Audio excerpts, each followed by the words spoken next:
En effet, prudence, donc merci beaucoup. Précis, efficace, c'était Damien Mascret. C'est demain que le gouvernement présentera les grandes lignes de son projet de loi sur l'immigration et parmi les pistes des titres de séjour dans le cadre des métiers en tension. C'est le cas dans le secteur du BTP où des réfugiés sont sollicités en nombre. Indispensable, incontournable. Marie Justé avec Brice Poulain et le récit de Gaspard de Florival. Il a changé de pays, mais pas de métier. Hasbounallah Wadak est maçon. Arrivé d'Afghanistan il y a 4 ans, il a obtenu un CDD de plusieurs mois. Même s'il travaille pendant de longues heures dans le froid, il s'estime chanceux d'avoir décroché ce contrat. Pour moi, ça va parce que j'ai travaillé avant aussi. C'est pas trop compliqué pour moi parce que je connais ce travail.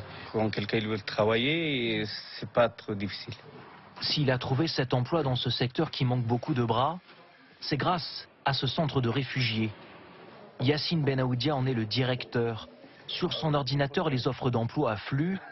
En moyenne, 4 à 5 par mois, 2 fois plus qu'avant le confinement. Ça peut être le genre de mail qu'on reçoit sur des propositions, là pour le coup, de manœuvre, mais on a aussi beaucoup de propositions en province.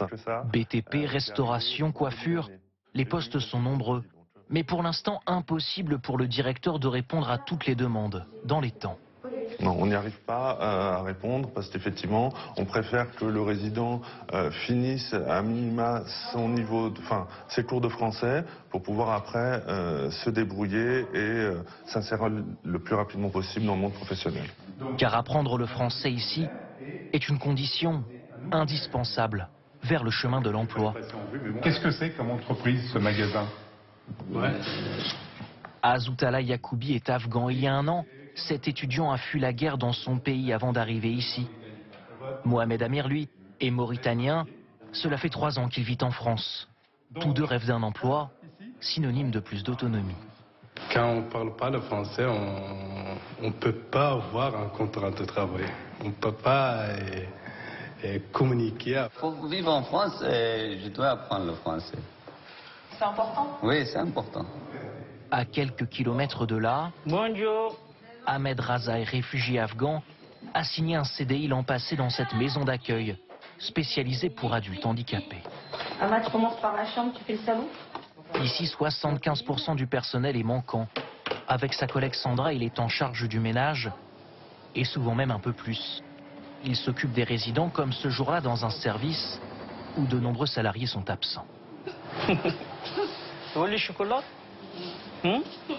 C'est trop bien, on travaille ici, tout le monde c'est gentil.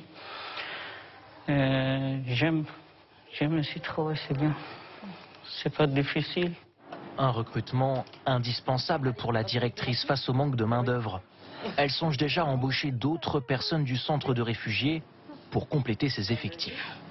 On s'est rapprochés, vous deux, pour faire un appel à candidature. Pour l'instant, pour pallier à nos manques d'effectifs, on sollicite des agences d'intérim également. Pour l'instant, vous n'avez personne qui vient de Pôle emploi? Non, pour l'instant, on n'a personne. Grâce à cet emploi, Ahmed Rezaï a obtenu un logement et espère un jour pouvoir faire venir sa famille en France, toujours bloquée en Afghanistan. Après-demain, c'est le début de la COP 15 à Montréal.